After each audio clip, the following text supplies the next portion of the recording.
हरे कृष्णा. तर आज आपण भगवद्गीतेच्या 16व्या अध्यायावर चर्चा करणार आहोत.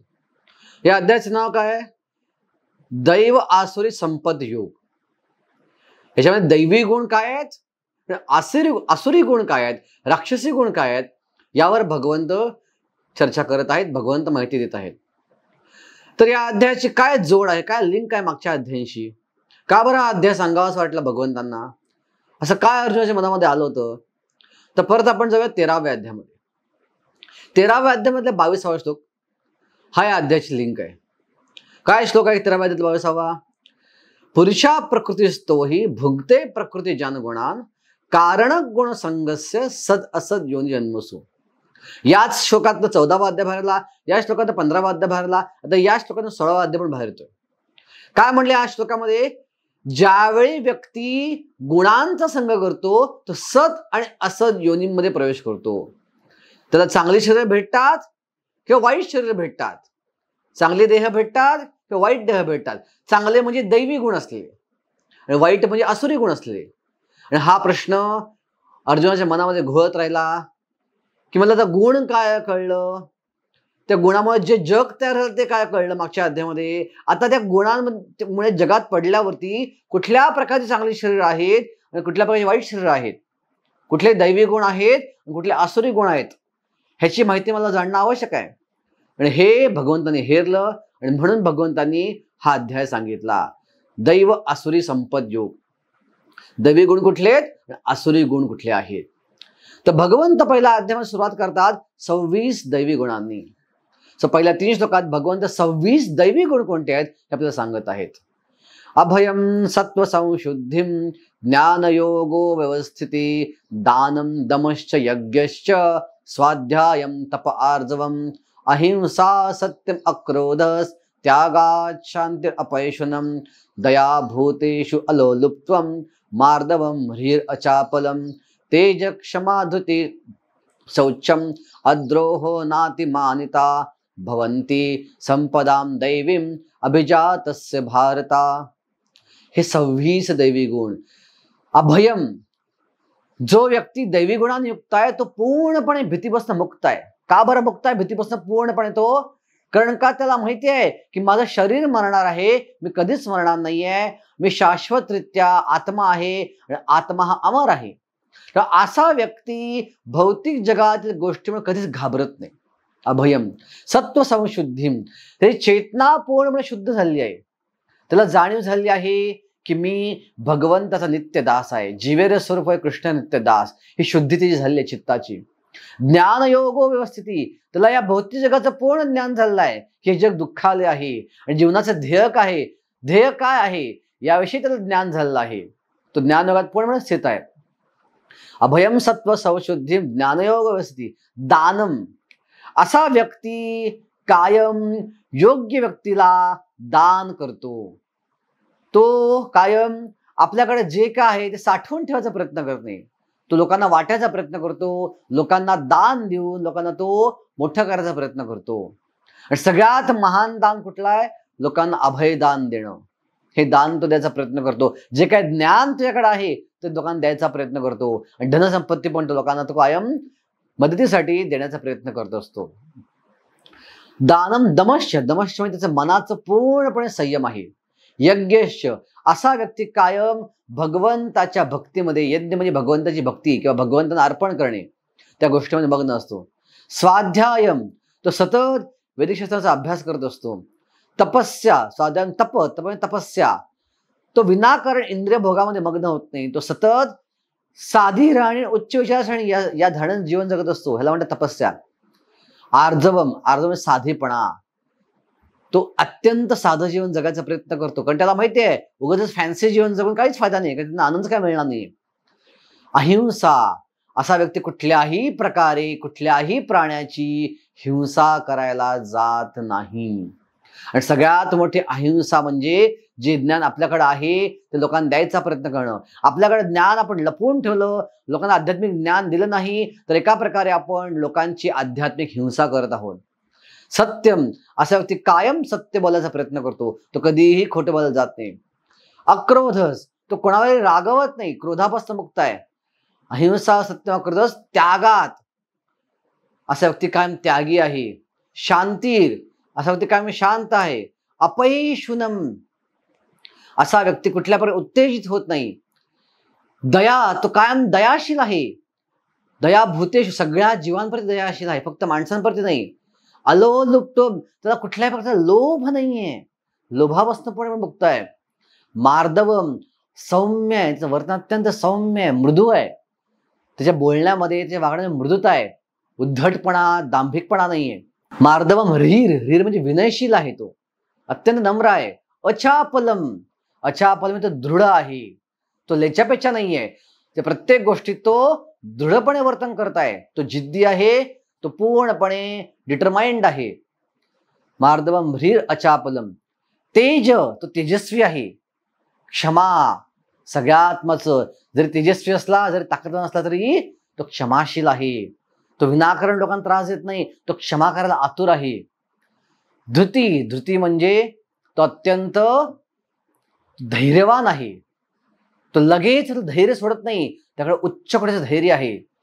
शौचम तो अंतर्बाह्य स्वच्छ आहे. तेजक्षमा तुझे शौचम. अद्रोहो नाती मानिता तो कोणाचाही द्वेष करत नाही. आणि हे जे सगळे गुण आहेत, हे सगळे 26 दैवी गुण, या गुणा जर तो जन्म घेतो तो दैवी व्यक्ती आहे. या 26 गुणा जर दैवी व्यक्ती जन्म घेतो. अभिजातस्य भारता हे अर्जुना अशा प्रकारे तो जन्म घेत असतो. आता भगवंत सांगत आहेत आसुरी गुण कोणते आहेत. साहजिकच हे दैवी गुणांच्या विरुद्ध जे गुण असतील ते कुठले आहेत. आसुरी गुण आहेत. सो पुढच्या 4 ते 5 टक्क्यामध्ये कुठले कुठले आसुरी गुण आहेत भगवंत सांगत आहेत. दंभो दर्पो अभिमानश्च क्रोध पारुषमेव च अज्ञानं चाभिजातस्य पार्थ संपदमासुरीं. दंभ म्हणजे अहंकारी. दर्प म्हणजे उद्धटपणे उर्मट व्यक्ती. दंभो दर्पो. अभिमानश्च अभिमान म्हणजे अत्यंत अहंकारी, अत्यंत अभिमानी. क्रोध अत्यंत क्रोधित राग येणारा व्यक्ती. पारुषम पारुष म्हणजे अत्यंत, तर मराठीमध्ये म्हणतो आपण अत्यंत जटिल किंवा अत्यंत कपटी. क्रोध पारुषमेवच. अज्ञानम असा व्यक्ती जीवनाविषयी पूर्णपणे अज्ञान असतो. जीवनाचं काय ध्येय आहे, का जगायचं, का मारायचं, का आपण जन्म घेतला. अज्ञानम च अभिजातस्य अज्ञानामध्ये जन्म घेतो. अभिजातस्य पार्थ संपद मासुरीं. हे जे आहेत हे आसुरी संपदा आहे. आणि मग काय फरक आहे दोघांमध्ये. एका माणसाकडे दैवी गुण आहेत, एका माणसाकडे आसुरी गुण आहेत. दोघांमध्ये मिळणारे जे परिणाम आहेत त्याच्यामध्ये काय फरक आहे. सो भगवान सांगतात की दैवी संपद विमोक्षाय निबद्धाया सुरीमता मासुच संपदां दैवीं अभिजातस्य पांडवा. भगवंत म्हणतात की जे दैवी गुण आहेत ते मुक्त करणारे आहेत. आणि आसुरी गुण ज्या माणसाकडे आहेत तो व्यक्ती अधिक या जगाशी, या भौतिक जगात बांधला जातो. मनुष्य जीवनाचं ध्येय काय आहे. या जगाची बंधनं तोडून आपल्याला जायचं आहे भगवत धामामध्ये. सो दैवी गुण ज्याच्याकडे असते तो सहजगत्या भगवत धामात जाऊ शकतो. पण आसुरी गुण अधिक बांधून ठेवतात. आता हे जे ऐकलं अर्जुनानं, अर्जुन अत्यंत नम्र होता. आणि नम्र व्यक्तीचं काय वैशिष्ट्य असतं. त्याचं विचारसरणी कशी असती की मी पतित आहे, इतर सगळे लोक माझ्यापेक्षा चांगली आहेत. आपण कसे असतो, मी चांगला आहे फार, इतर लोक माझ्यापेक्षा वाईट आहेत. हे दुर्योधन आणि युधिष्ठिराची मानसिकतेमध्ये हा फरक आहे. जे दुर्योधनाला सांगितलं तुझ्यापेक्षा चांगला ते शोधून आण. दुर्योधन गेला आणि मोकळ्या हाताने परत आला. म्हटला माझ्यापेक्षा चांगला व्यक्ती सापडलाच नाही मला. युधिष्ठिराला सांगितलं गुरुनं की जा तुझ्यापेक्षा वाईट व्यक्ती शोधून आण. युधिष्ठिराला म्हणला की माझ्यापेक्षा वाईट व्यक्ती मग सापडलाच नाही. सो अर्जुनाला काय वाटलं कदाचित मीच पण आसुरी गुणांनी युक्त आहे. आणि त्या भगवंत म्हणतात घाबरू नकोस मा सुच. अर्जुना तुला घाबरायचं कारण नाही आहे. तुम्ही सगळे पांडव हे दैवी गुणांनी युक्त आहात. दैवी गुण घेऊन तुम्ही जन्माला आहात. तेव्हा तुला अजिबात घाबरायचं कारण नाही. तुझ्याकडे आसुरी गुण आहेत. आणि जगात 2 प्रकारचे लोक असं भगवंत म्हणतात, दैवी आसुरी. आता दैवी मी तुला अनेक विस्ताराने सांगितलेलं आहे. तुम्ही मला विस्ताराने कुठे सांगितले. फक्त याच 3 श्लोकामध्ये 26 गुण सांगितले भगवंतांनी. भगवंत सांगतात दैव विस्तार हा प्रोक्ता आसुरीं पार्थ मे शृणु. कुठे विस्तारानं सांगितलंय? विस्तारानं सांगायचं कारण भगवंताचं असं आहे की केवळ हे 3 श्लोक नाहीत, तर मागचे अनेक अध्याय आठवा तुम्ही ऐकलेत ते. भगवंतांनी 12व्या अध्यायात गुण सांगितलेत, 13व्या अध्यायात गुण सांगितलेत, 14व्या अध्यायात गुण सांगितलेत, 15व्या अध्यायात गुण सांगितलेत, दुसऱ्या अध्यायात गुण सांगितले, सत्वर्तनी लक्षण सांगितली आहेत, 4थ्या आणि 5व्या अध्यायात सांगितलेत की जो व्यक्ती दैवी असतो, जो ज्ञानयोगात स्थित आहे, त्याचे गुण काय आहेत. बघायला गेलं तर प्रत्येक अध्यायामध्ये दैवी गुण काय आहेत, स्थिर व्यक्तीचे लक्षण काय आहेत, गुणापासून मुक्त व्यक्तीचे लक्षण काय आहेत, हे लक्षण भगवंतांनी अनेक सगळं सांगितले. म्हणून आता भगवंत म्हणतात आता आसुरी गुण कुठले आहेत, राक्षसी गुण कुठले आहेत हे सांगणं जास्त आवश्यक आहे. म्हणून तर राक्षसी गुण विस्ताराने सांगत आहे. काय लक्षण राक्षसी गुणांचं? सगळ्यात पहिलं लक्षण की प्रवृत्तींच निवृत्तींच जनाना विदुरासुरा न शौचम नापि चाचारो न सत्यम ते शोधते. काय केलं पाहिजे, काय नाही केलं पाहिजे हे ज्याला कळत नाही तो कोण आहे? आसुरी आहे. प्रवृत्तींच निवृत्तींच जनाना विदुरासुरा. स्वच्छता काय त्याला अजिबात माहित नसतं, आचरण काय योग्य त्याला अजिबात नसतं. ना शौचम नापि चाचारो. आणि सत्य काय आहे, खरं काय आहे ह्याची पडताळ तो कधीच करून पाहत नाही. न सत्यम तेषु विद्यते. हे जे गुण ज्याकडे आहेत तो आसुरी आहे. आता या व्यक्तीचं साधारण मुख्य लक्षण काय प्रकट होईल? असा व्यक्ती नास्तिक असतो. असत्यम अप्रतिष्ठाम ते जगत आहुर अनिश्वरम अपरस्पर संभूतम किमन्येत काम हेतुकम. नास्तिक तुम्ही काय विचार करतो? हे जग जे आहे याला कुठल्याही प्रकारे आधार नाहीये. अप्रतिष्ठाम ते, याला कुठलाही नियंत्रक ईश्वर नाहीये. साधारणपणे आजचे नास्तिकवादी वैज्ञानिक जे आहेत त्या कॅटेगरी या प्रकारामध्ये मोडतात. साधं टेबल जिथे आपण बसलो आहोत, हे टेबल बनवायला केवढं मोठं डिझाईन लागतं, केवढं डोकं असतं त्यामध्ये, त्याची लांबी रुंदी उंची, कुठलं लाकूड वापरायचं, कुठलं प्लायवूड वापरायचं, किती कसं कापायचं, कसं बसण्याला कम्फर्ट वाटलं पाहिजे, हा विचार त्यामागं असतो. पण जे नास्तिकवादी लोक असतात ते काय विचार करतात? जगाला नियंत्रण करणारा, जग बनवणारा कोणी निर्माता नाही. जगत आहुर अनिश्वरम. मग जग निर्माण का झालं? किमन्येत काम हेतुकम. कसं निर्माण झालं? निर्माण का झालं? केवळ माझ्या वासनांची पूर्तता करण्यासाठी, उपभोग घेण्यासाठी. जीवनाचं काय ध्येय आहे? केवळ खाओ पिओ ऐश करो, फक्त उपभोग घ्या आणि मरून जावा. आणि कसं निर्माण झालं जग असा प्रश्न विचारला. अरे ऑटोमॅटिक स्फोट झाला, स्फोटामध्ये जग निर्माण झालं असं म्हणणं शक्य आहे का? स्फोटात एवढं सिस्टमॅटिक व्यवस्थित चालणारं, नियमाने बांधलं गेलेलं एवढं सुंदर जग निर्माण होऊ शकेल? साधारणपणे आपण पाहतो स्फोट ज्यावेळी होतो ते काय होतं? स्फोटातून संहार होतो, विनाश होतो. असं तुम्ही ऐकलंय? बॉम्बस्फोट झाला आणि बॉम्बस्फोटात सुंदर बिल्डिंग बाहेर आली, बिल्डिंग नष्ट होती, गोष्टी नष्ट होतात. पण आजचे वैज्ञानिक म्हणतात बिग बँग थिअरी, बँग झाला आणि त्यातनं जग निर्माण झालं. पण तो बँग कोणी केला हे ते सांगू शकत नाही धड. हे आसुरी गुणांचं लक्षण आहे. हे आसुरी गुण असल्यामुळं अशा प्रकारे लोक विचार करतात. आणि अशा प्रकारे विचार केल्यावर त्याचं आचरण कसं असतं? एताम दृष्टाम अवस्थभ्य नष्टात्मान अल्पबुद्धया प्रवर्तन्ति उग्र कर्मणा क्षयाय जगतो हिता. अशी लोक अत्यंत उग्र कर्म करतात. उग्र कर्म म्हणजे असं कर्म जे सामान्य वृत्तीला धरून नाहीये, भयानक कर्म. अति खाणं, अति पिणं, अतिरेक करणं कुठल्या गोष्टीचा, अति एन्जॉयमेंट करणं. काय काय ठिकाणी स्पर्धा चालती, ठीक आहे, की ओके स्तोवर खावा, उलटी होस्तोवर श्रीखंड खावा, उलटी होस्तोवर आईस्क्रीम खावा. त्यांना वाटतं की हेच केलं म्हणजे आनंद आहे, ठीक आहे.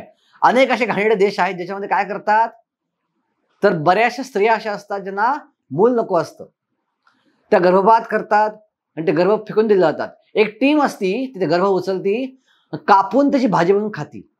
किती भयानक कर्म आहे, उग्र कर्म. या अशा प्रकारच्या घाणेरड्या कर्मामध्ये त्या कर्माचा नियम त्यांना माहित नाहीये की अशा प्रकारे हत्या केली बाळांची तर काय मला कर्माची प्रतिक्रिया येणार आहे हे त्यांना कल्पना नाहीये त्याची. आणि अशा प्रकारे ते भयानक भयानक ॲटम बॉम्ब बनवा, हायड्रोजन बॉम्ब बनवा करत जगाचा संहार करणारी कामं करतात. क्षयाय, जगाला त्रास देणारी कामं ती आसुरी लोक करत असतात. केवळ नास्तिकपणामुळं ही कार्य घडतात. साहजिकच त्यांना वाटतं हे जग काम वासना निर्माण झाले, त्यांचा आशय काय असतो? काम वासना. येणं केल्या प्रकारे माझी काम वासना कशी संतुष्ट होईल ह्याचाच विचार ते करतात. आता साधारण बातमी ऐकली आहे, कलकत्त्याला एक मोठ्या प्रकारे अत्यंत घृणास्पद कार्य घडलं. एका डॉक्टर मुलीवरती एक भयानक प्रकारे सामूहिक बलात्कार झाला. आता ही वृत्ती डोक्यामध्ये येतेच कुठनं? की त्यांना काय वाटतं जीवनाचं उद्दिष्ट काय आहे? काम वासना आहे आणि काम वासना भोगायची आहे.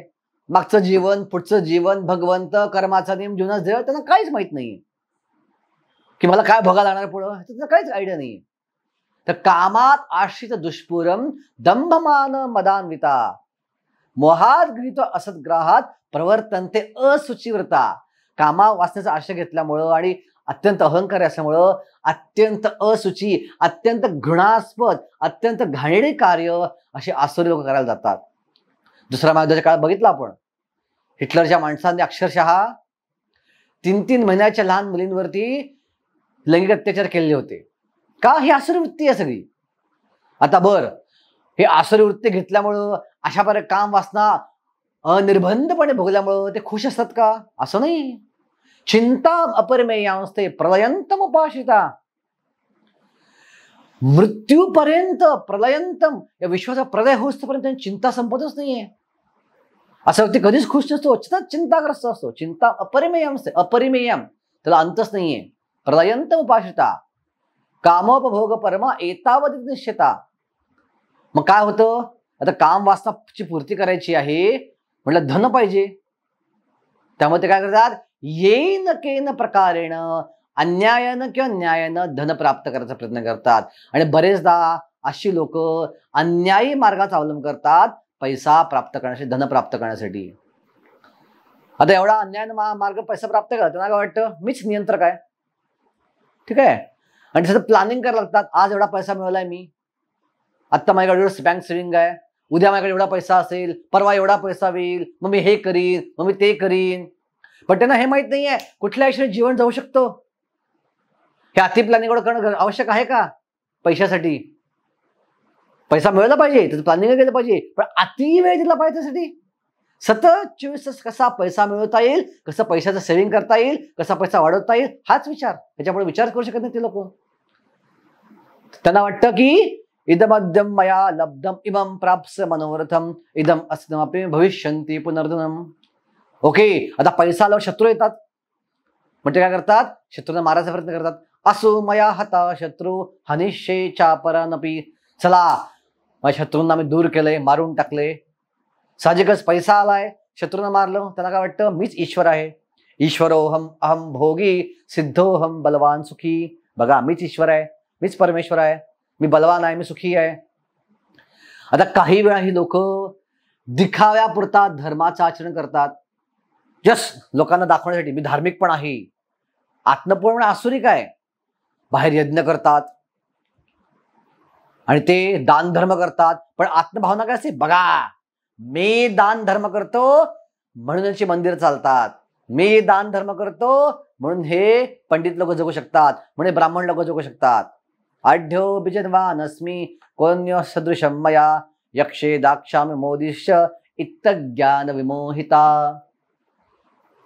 असा सतत चिंताग्रस्त असतो, अनेक चित्त विभ्रांता मोहजाल समावृता.